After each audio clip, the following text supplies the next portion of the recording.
राज्यसभा सांसद दीपेंद्र सिंह हुड्डा को फीस माफी व सब्जी मंडी खोलने के लिए सौंपा ज्ञापन।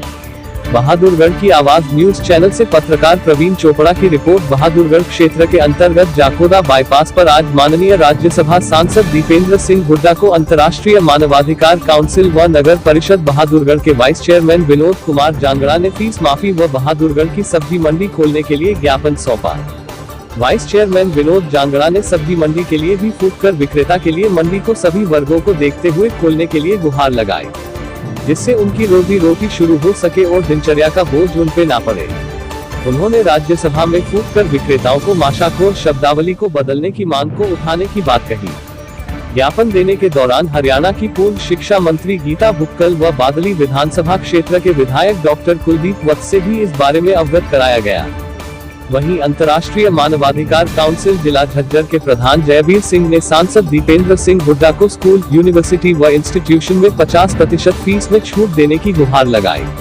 राज्यसभा सांसद दीपेंद्र सिंह हुड्डा ने आश्वासन दिया कि मैं इन दोनों ही मांगों को राज्यसभा और विधानसभा दोनों सदनों में रखूंगा और यह दोनों मांग बिल्कुल जायज है। वाइस चेयरमैन विनोद कुमार जांगड़ा की सांसद दीपेंद्र सिंह हुड्डा ने तारीख दी कि उनका कहना है कि युवा साथी विनोद कुमार जांगड़ा के नेतृत्व में शहर में काफी विकास कार्य हो रहे हैं। ऐसे में नगर परिषद के वाइस चेयरमैन विनोद कुमार जांगड़ा तारीफ के काबिल है। जिस तरह विनोद कुमार जांगड़ा के नेतृत्व में इन मांगों को उठाया है वो बिल्कुल सही है। इस समय कोरोना महामारी के दौरान जो देश में आर्थिक मंदी का सामना लोगों को करना पड़ा, जिसकी वजह से सभी को अपना जीवन निर्वाह करना भारी हो गया है, ऐसे में सीधा सीधा असर देश के गरीबों पर पड़ा है, जिसके लिए उनका जीवन निर्वाह करना मुश्किल हो गया है। ऐसे में सरकार को लोगों को राहत देनी चाहिए। साथ ही साथ स्कूल फीस की बात को लेकर अभिभावकों पर अतिरिक्त बोझ नहीं डालना चाहिए। और जहां सब्जी मंडी विक्रेताओं की मांग है, मैं बहादुरगढ़ जिला उपायुक्त झज्जर से बात करके उनको अलग से जगह देने के बारे में अवगत कराया जाएगा। सब्जी मंडी के विक्रेताओं की मांग है, उनको जोरों शोरों से उठाऊंगा। और उन्होंने बताया कि सरकार मासाखोर की शब्दावली पर रोक लगाई जाए और विक्रेता शब्द का इस्तेमाल करने की पहल की जाए।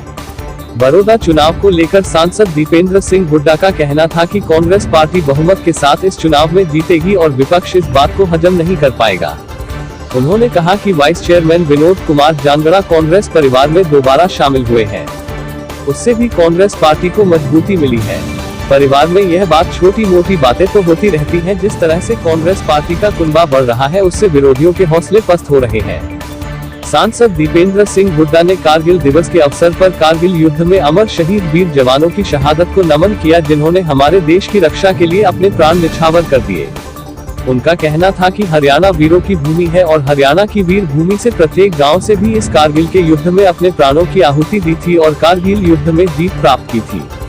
हमें इन वीर अमर शहीदों की शहादत को हमेशा याद रखना चाहिए। ज्ञापन देने के लिए आए हैं फीस माफी को लेकर और मासाखोर को जो सब्जी मंडी खुलवाने की मांग, ये तो दोनों ही जो मांगे विनोद इधर आ जाए। ये जो नगर पालिका बहादुरगढ़ के हमारे वाइस चेयरमैन, नगर परिषद बहादुरगढ़ के वाइस चेयरमैन हमारे विनोद जी के नेतृत्व में जो दो बातें कही गई, दोनों ही मांगे जायज़। पहली के तो हम भी मांग कर रहे हैं कि जो स्कूल के अंदर जो फीस, जिन स्कूलों के अंदर अभी क्लासेस नहीं लग रही और क्योंकि इतनी बड़ी चोट, आर्थिक चोट इस कोरोना की वजह से मध्यम वर्ग को पड़ी है, कुछ ना कुछ राहत दी जाए। सरकार की तरफ से भी सब्सिडी मिले। अगर ऐसी कोई स्कूल है कि स्कूलों की हालत इतनी ख़राब है, उनको सरकार की तरफ से भी सब्सिडी देने की ज़रूरत हो तो वो भी दी जाए, मगर अभिभावकों को कोई ना कोई राहत इसमें दी जाए। सर, राज्यसभा में इसको पॉइंट को उठाएंगे, इसको राज्यसभा में भी उठाएंगे और विधानसभा में भी मैं सारे विधायक दल से अपना आग्रह करूंगा। अभी सारे विधायक यहाँ करते थे, दोनों जगह, दोनों सदनों में इस बात को उठाएंगे। कारगिल दिवस भी मनाया जा रहा है। दूसरा, ये जो एक सब्जी मंडी को लेकर एक जो बात आई है, ये जायज़ मांग है। इस प्रकार का जो शब्दावली है उसको, उसका शब्दावली पर प्रयोग पर रोक लगे और उनकी सुविधा हो जो है अपने, तो ये इनकी इस बात को लेकर डीसी झज्जर से मैं स्वयं बात करूंगा और उन तक ये बात पहुँचा दें और उनको अलग जगह दी जाए, उनको अलग जगह दी जाए ताकि वो चले। तो ये इस बात को भी हम टेकअप करेंगे। कारगिल विजय दिवस के उपलक्ष्य पे मैं अपनी तरफ से देश के सभी शहीदों को और देश की फौज को नमन करता हूँ। ख़ास तौर पे जो इलाका, ये इलाका, इस इलाके से सबसे ज़्यादा शहीद अगर कारगिल के युद्ध में एक एक गांव में जो है एक शहादत देने का काम किया है, तो वो इलाका हरियाणा की ये वीर भूमि है। इस भूमि को भी हम बार बार नमन करते हैं। सर बड़ौदा चुनाव को लेकर अभी बड़ौदा वहीं जा रहे हैं, गुहाना करेंगे। कोरोना के बाद उस चुनाव में मनाने का जो सिलसिला निश्चित चालू तौर हुआ पे है चुनाव में कांग्रेस पार्टी बड़े बहुमत के साथ सर विनोद जीतेगी। दोबारा जो है कांग्रेस में आ गया, क्या ये विनोद मेरा भाई है और जो है बहुत कोई आज का नहीं है, तो हमारा एक आत्मिक और एक पारिवारिक संबंध है। बीच में कुछ कई बार गलतफहमियां हो जाती हैं। जी जी। आज हमारा परिवार उससे विनोद के आने से बहुत मजबूत हुआ है और एक परिजन के रूप में। सर कोरोना के बहाने बीजेपी देश को लूट के खा रही है, इसके बारे में क्या कहेंगे? नहीं, 20 लाख करोड़ दिया है। हम मैं सब जगह जाके पूछता हूँ कि 20 लाख करोड़ में से किसी को कुछ मिला, मगर अभी तक पता चला है कि 20 लाख करोड़ में से एक पैसा भी किसी आम आदमी, गरीब आदमी, किसान, मजदूर के पास नहीं पहुँचाया इस सरकार ने। केवल जो है नाम का ये एक आर्थिक पैकेज है। दुनिया के सारे देशों ने आर्थिक पैकेज दिया इस समय। सारे देशों ने डीजल पेट्रोल को रिकॉर्ड सस्ता करने का काम किया, क्योंकि दुनिया में रिकॉर्ड सस्ता हो गया, मांग रही नहीं डीजल पेट्रोल की। मगर हिंदुस्तान एक ऐसा देश है, यहाँ की सरकार ने डीजल पेट्रोल को रिकॉर्ड तौर बढ़ोतरी उनके दाम में और गरीब आदमी और किसान पे चोट मारने का काम किया, किसी वर्ग को कोई राहत नहीं पहुँचाई। आज देश की अर्थव्यवस्था को लेकर किस सबसे मिले, तो किस बात को लेकर आप मिले? आज हम सांसद महोदय से श्री दीपेंद्र हुड्डा जी से मिले। हमारे पास 2 मुद्दे थे जो शहर को ज़रूरत भी है, जिसका सरकार संज्ञान थोड़ा कम ले रही है। एक तो था जो कोरोना की महामारी के चलते लोगों से बच्चों की फीस मांगी जा रही है, उसमें थोड़ा सा रिलैक्सेशन चाहिए। और दूसरा एक अहम मुद्दा था बहादुरगढ़ शहर का सब्जी मंडी का, जिनमें एक तो ये मैं भी आज के बाद शायद ना बोलूँ उनको कि उन दुकान लगाने वालों को, उन विक्रेताओं को मासाखोर बोला जाता है। एक तो उनके संज्ञान में ये बात दी कि इनका इस शब्दावली का जो है प्रयोग ना किया जाए उनके लिए। दूसरी बात कि जैसे आढ़तियों का काम चल रहा है, बाहर से सब्जी आती है, अगर बाहर से सब्जी आ रही है तो उनको बेचने में क्यों प्रॉब्लम हो रही है? या तो इनको स्थायी जगह एक बताई जाए। ये बेचारे या तो कोर्ट के सामने जो हमारा पुराना कोर्ट होता था उसके पटरी पे लगाते हैं, कोई झज्जर रोड पे बाहर लगाता है, कोई कहीं ऐसे विक्रेता घूम रहे हैं जो उनका जो है रोज़गार भी कम हो रहा है और बीमारी की वजह से सामान भी ऐसा नहीं बिकता है।